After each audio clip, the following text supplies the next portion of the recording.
So today we're going to cover how to cut your corners. Your external, which is the one that goes around the outside, and your internal corners on your gutter. Okay, very easy. Generally you have what's called a mitre pattern, and you write down all your measurements. All we're going to do is trace this pattern onto this gutter to get the corners cut properly, and then we put it up and we do a lot of the fixings. We rivet it, seal it all up there.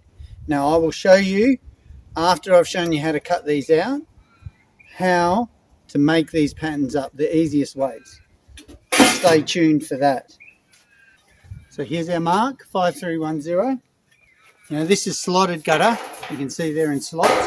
So when you cut your mitre, if you can, try and avoid the slots. And on this one I can, because we've got a slip join there. So I will move it up a little bit and you'll see. So all I'm doing is I am going to, with the back of it here, I am tracing what is called a mitre pattern over the top of it. And then we're going to cut that.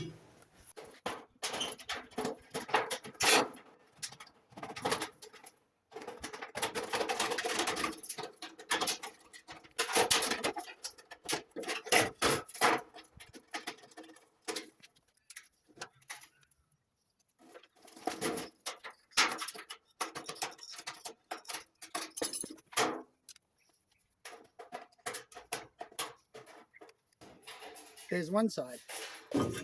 So we cut the first corner, which was that one. Okay, and when we're cutting, we're measuring off the very back section there, okay, because that is what's called a lat. So now we're going to cut the second one, which just goes in like that when we're fitting the gutters. Now you'll notice this is a solid gutter, because we transitioned from a slotted gutter to a solid gutter around the back.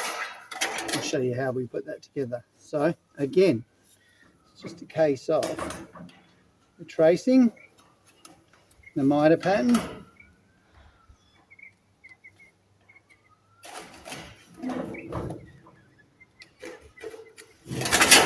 and then we're going to cut it.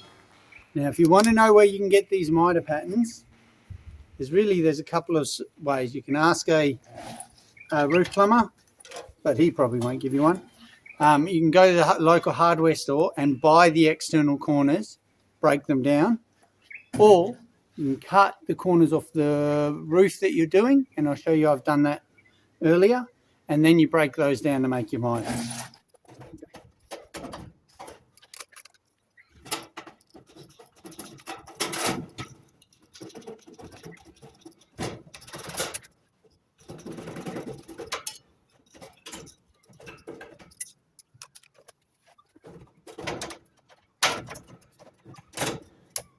All I've done is cut along the line there.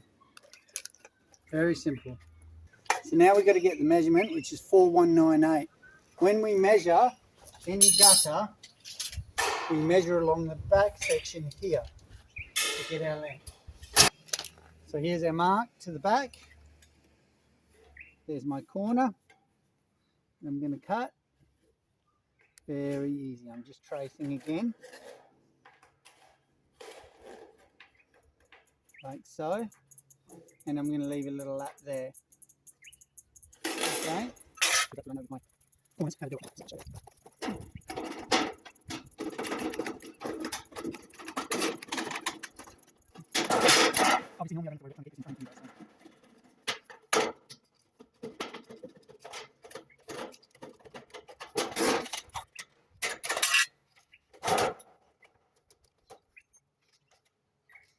Squeeze down the lap and just lift it up. Now for your final one, we're going to cut the other side of those internal winders. Peel the plastic.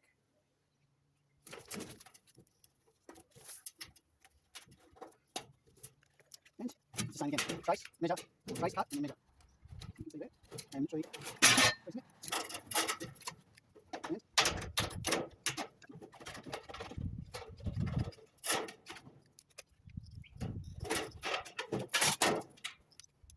Now, on each mitre there are certain things called laps, and they're just a tag which makes it easy to bend at the end.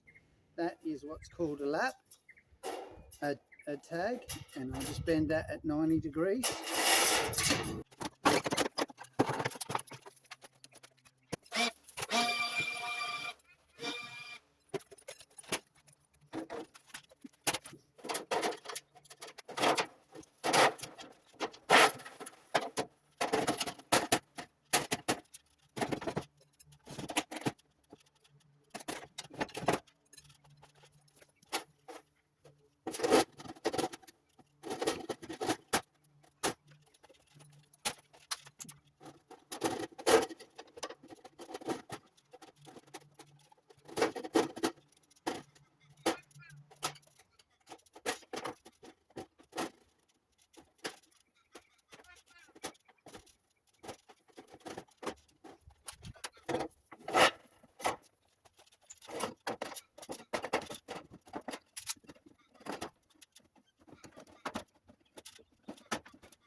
Okay, I'll start you off with how to join an internal. Now, you can see I've moved all the tiles away, bent the valley back. That'll make it so much easier to do. Start with a rivet in the bottom.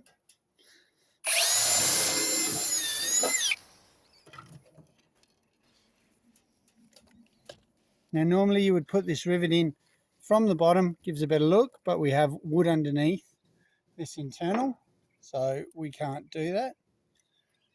So we're just going to go with the rivet in the top, like so.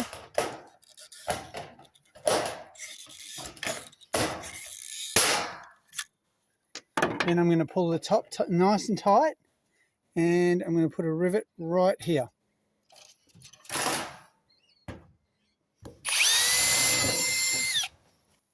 There you go. Same again. Let's get rid of this glove, it's killing me. Makes everything take longer.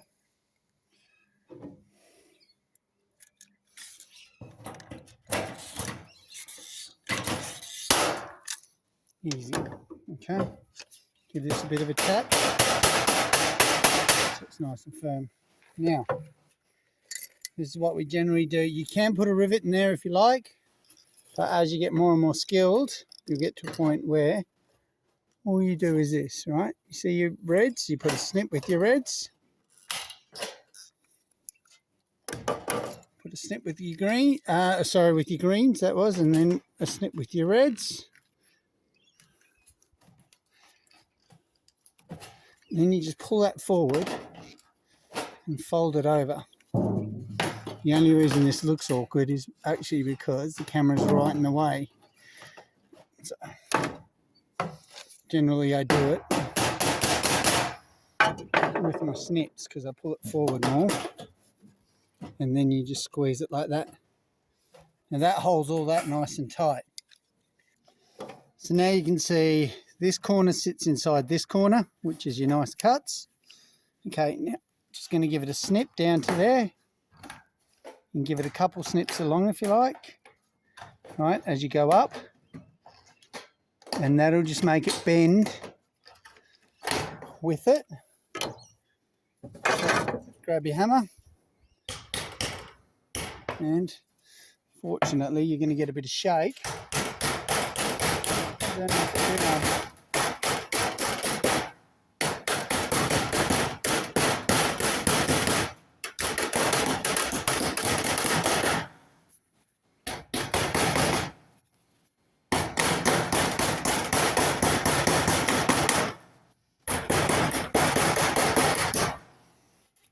Now that's just how I do it, and you will find once we seal that, it's watertight.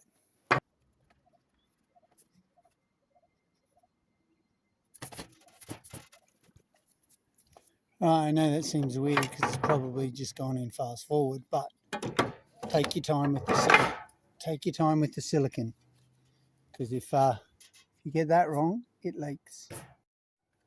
Now you see how tight it is, nice and tight. It's because you get that bend around.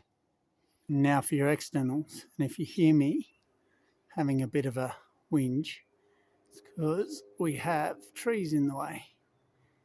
But that's part and parcel on a regutter. That's what you get. Start making sure these two are nice and tight together. Then we're going to put a rivet in here underneath to hold them together. This one will actually be a bit harder because of the way the tiles are. So now we can get it from underneath. Now I've got some pictures of this in a different house. I'll show you those. Okay. Now on regutters, what I generally do is see this section here. I leave a little tag on it because I will put a rivet in there which will complement this rivet here to hold it all together.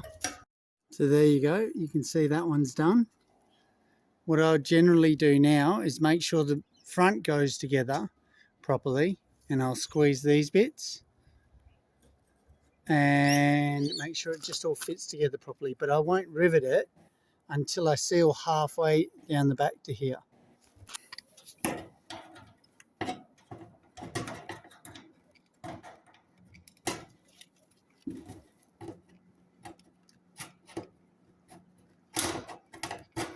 So I'm just squeezing that lip so it fits a bit better. Make sure we get a good fit. There you go. A good fit. Tap it together. Just tap it round. Okay, so I know I'm going to get a good corner there.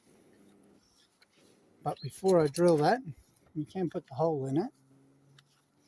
Get it all ready.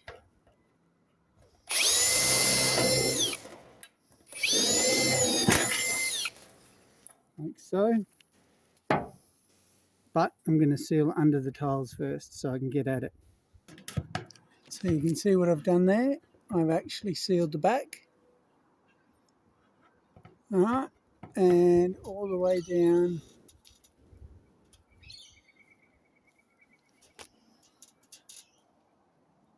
to the front there. So I've sealed that all the way down the back and just to the front there. And the reason being is it allows me to move that before I put in that rivet. Once I put in that rivet, that gutter will be too solid to move. So we'll do that now, tap it round and seal the front. Okay, so you can see I left a little tag there. Give that a cut here, cut there. Just tap it round with my hammer, and that'll give you a really nice lap around it. There you have it, bit of grey silicone, and it'll fill in all the holes and it'll look awesome. And that's the inside finished. See how I sealed up the second part of it? I'll show you the outside. And there it is from the outside. Looking smick. So there you have it, fellas. If you like this video and think it was helpful, please subscribe. It helps me.